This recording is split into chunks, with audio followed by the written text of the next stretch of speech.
guys, masih bersama Way Out dan kita akan melanjutkan pertanyaan-pertanyaan kamu. Kita langsung cepat aja ya Pastor biar kita bisa semakin mengupas tuntas. Pastor, saya sebentar lagi lulus SMA dan bercita-cita ingin kuliah di kampus negeri. Tapi guru saya bilang kemampuan saya tidak cukup untuk itu. Menurut Pastor saya harus bagaimana? Iya. Underestimate ya, banyak orang memang begitu. Makanya gini, saya tuh, kita bicara soal sukses ya. Ini saya masuk opini pribadi. Saya itu melihat label yang dicap ke kita justru menghalangi untuk kita mencapai sebuah keberhasilan yang sempurna. Contoh kalau kayak zaman dulu, lu kan anak IPA, anak bahasa, anak IPS, itu udah ada ya. Oke, jadi gini, biasanya dalam jenjang karir atau kesuksesan, orang itu suka ngadepin atau diperhadapkan dengan tes kepribadian. Tes kepribadian, ya. Kadang-kadang tes kepribadian dikasih ruang besar untuk menentukan kesuksesan apa enggak dalam kehidupan seseorang. Bisa maju orang. Cocok gak nih sama ini? Iya, mungkin pernah nih yang nonton WO juga dites lah dengan beberapa metode. Tapi kok menurut saya bahwa kepribadian tuh nggak bisa diukur karena kita bisa berubah. Personality sama karakter pun beda. Iya, itu makanya kadang-kadang kan kita meletakkan stigmanya di situ. Oh, nih dia orang intim nih. Oh, ini orang melankolis nih. Inilah ini dengan berbagai metode dan kadang-kadang itu menghambat justru orang untuk bisa memutuskan apa yang dia mau lakukan. Betul. Meskipun nggak salah juga, tapi menurut saya kita nggak boleh menstigma karakter pribadi orang dan diri kita juga dari literasi pertanyaan aja, gitu. Sehingga kita nggak bingung kayak yang nanya kan bahwa saya cocok nggak ya, saya ini nggak ya, dan menurut saya ada juga industrinya, sehingga memanfaatkan orang-orang yang nggak bisa ngambil keputusan untuk dibantu dalam penjurusan kurang lebih. Tapi menurut saya kitalah yang menentukan layak atau tidak, cocok atau tidak. Kita yang tahu potensi diri kita. Iya, itu. Kita yang kenal, kita yang tahu talenta apa yang Tuhan kasih ke kita. Iya. Bahkan talenta yang tadinya kita cuma dapat 2, kalau kita bisa kembangin ke 4, bahkan kita bisa kasih 10 ke Tuhan, kita kembangin, Tuhan bisa tambahin lagi. Ya biasanya di Alkitab kan dibilang begitu kan? Iya. Gitu. Yang tidak disangka-sangka bisa aja nambah lagi buat kita. Oke, lanjut. Ini Pastor yang baca nih, Pastor. Ya. Pastor, saya seorang wanita karir dan juga ibu rumah tangga. Waktu saya lebih banyak habis untuk kerja karena atasan memberikan kepercayaan lebih dan waktu untuk anak-anak berkurang. Tetapi saya mau berhasil di kedua-duanya. Minta advice apa yang harus saya lakukan. Oke, ini menarik. Semua juga pengen berhasil semua. Semua pingin, semua bidang pingin. Iya. Nah, kebanyakan orang ketika pengen berhasil di semua bidang dan mengerjakan semua bidang, maka semua bidangnya nggak berhasil. Keteteran. Nah, lalu gimana caranya tetap berhasil di semua bidang? Nah, menurut saya salah satu caranya adalah menentukan skala prioritas. Dalam menentukan pilihan-pilihan jenjang berhasil. Kadar mana yang paling kita totalitasin? Iya. Kalau dari pertanyaan ini kayaknya sulit. Kerja dan jadi ibu rumah tangga berbarengan. Ya nggak bisa sempurna. Nah, berarti kan harus dipilih salah satu dulu sehingga dua-duanya berhasil. Gitu. Dan ketika dia memutuskan untuk memberikan banyak waktu untuk anak, itu dulu, baru setelah itu dia memberikan satu fokus lain. Tapi ininya udah beres, ininya udah berhasil. Itu akan lebih mudah dibanding. Walaupun udah berhasil pun tidak boleh dilepas ya. Tidak boleh dilepas. Tapi effortnya kan akan berkurang. Iya, betul. Effortnya karena sudah ada kontribusi dulu. Yes, betul. Dan istilahnya yang ini walaupun sedikit tapi udah ketanam juga nih. Iya. Oke. I see. Next, dear Pastor, saya ingin bertanya, menurut Pastor, sukses itu apa dan apa standar sukses yang sebenarnya? Tadi sebenarnya kita udah bahas di awal, cuman lebih spesifik kali, Pastor. Ya, jadi ketika semua rencana Tuhan digenapi dalam kehidupannya, apapun itu. Jadi jangan adopsi standar sukses orang-orang yang nggak kenal Tuhan. Jangan adopsi standar orang berdosa lah istilahnya. Motivator pun harus dipilih-pilih ya. Loh iya dong, karena kita kan didefinisikan standar keberhasilannya. Harusnya anak-anak Tuhan memiliki sebuah pemahaman tentang kesuksesan yang sesinkron dengan Tuhan. gitu. Apapun hasilnya, apapun keputusannya, gitu. Makanya ini contoh ya, contoh. Beberapa waktu lalu kan ada satu kecelakaan pesawat. Kalau saya nggak salah dari Surabaya ke Singapura. Nah lalu ini info yang saya dapat ya. Fix ketemu orangnya belum pernah, tapi saya dapatkan informasi ini. Ada orang atau keluarga yang harusnya berangkat tapi nggak jadi akibat ada kesalahan teknis. Nah, ketika terjadi kesalahan teknis dan dia mendapati dia tidak bisa berangkat, tadinya dia marah. Tapi ketika pesawat yang dia ketahui harusnya dia berangkat kecelakaan dan menewaskan semua penumpang, dia jadi bersyukur. Nah, pertanyaannya, Tuhan lebih sayang yang mana? Yang berangkat Yang tidak berangkat. atau yang tidak berangkat? Tuhan sayang semuanya. Tuhan sayang semuanya, tapi pada umumnya orang akan bilang Yang tidak berangkat. yang tidak berangkat. Kenapa? Standarnya orang yang hidup yang sukses. Iya, karena orang Yang diberkati. berpikir untung dan rugi. Oke. Jadi standar keberhasilan kadang-kadang diletakkan kepada keberuntungan dan kerugian. Padahal kita mempercayai bahwa Tuhan bekerja dalam segala sesuatu Untuk kebaikan. untuk rugi, untuk memberikan kebaikan dalam segala sesuatu. Iya. Nah, makanya kita ketika bicara soal sukses, standarnya tuh harus di Tuhan, bukan di kita.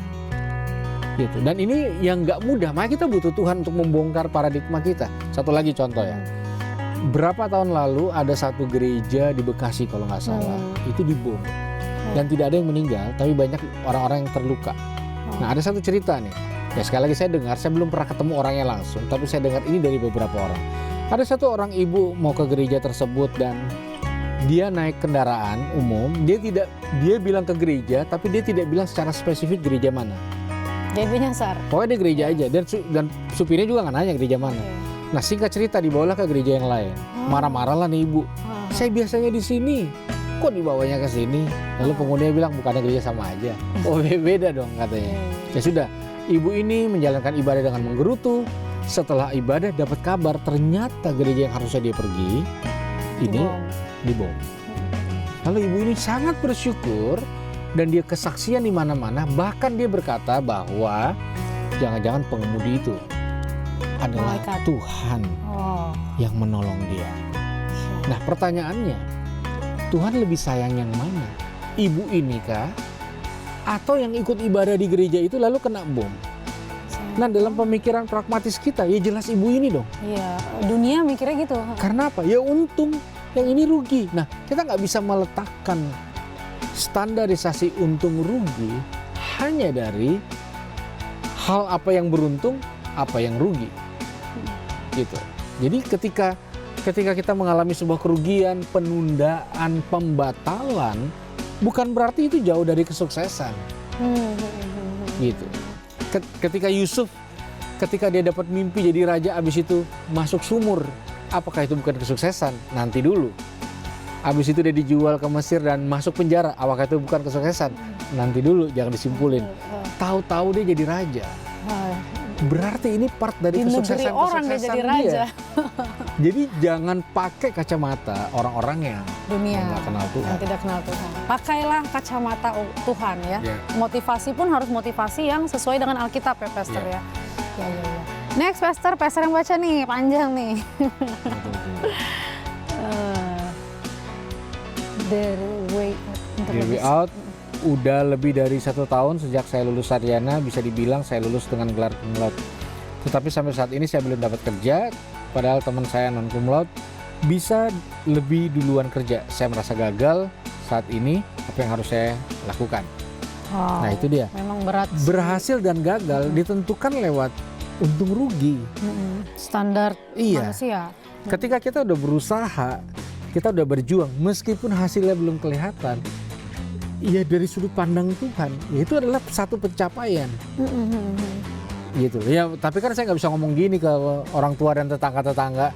Lalu apa yang bisa dipamerin? Ya nggak ada memang. Tapi bukan berarti kita harus mencap bahwa kita ini gagal karena kita belum dapat kerjaan. Gitu. Tapi kadang-kadang menekan nih Pastor. Kadang-kadang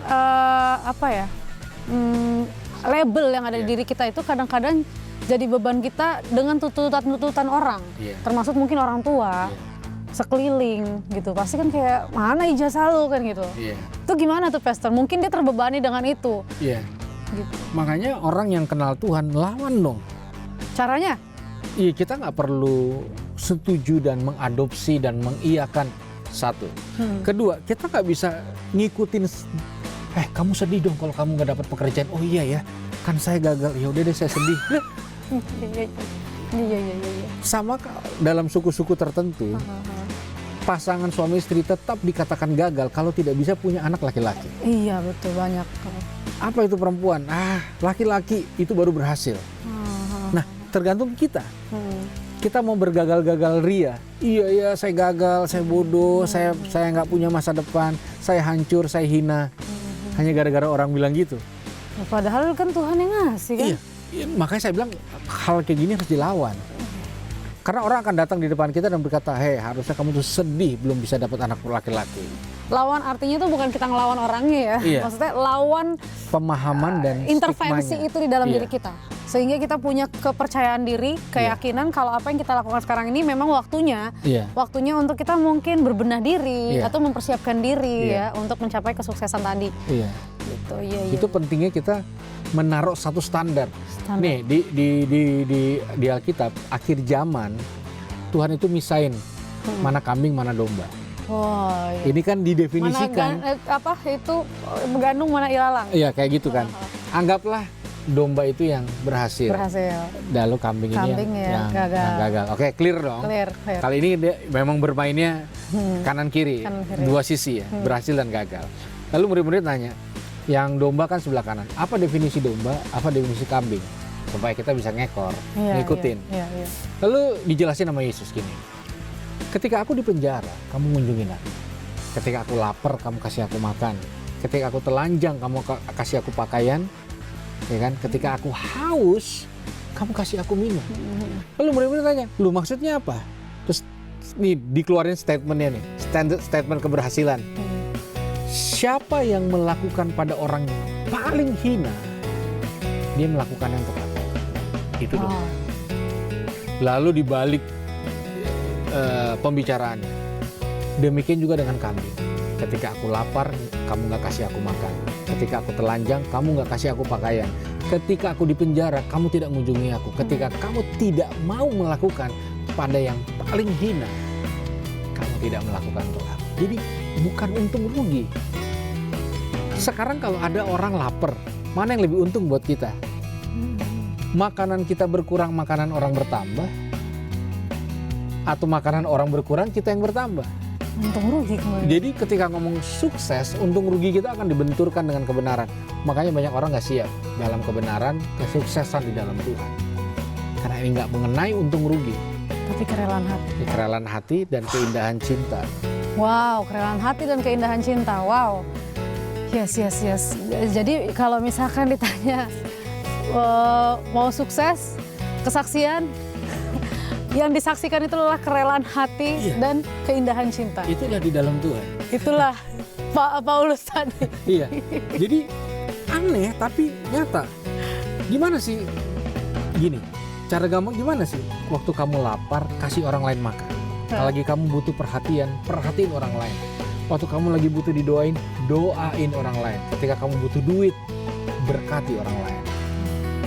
Golden hand, golden heart. Wah, yuk guys, yuk bisa ya.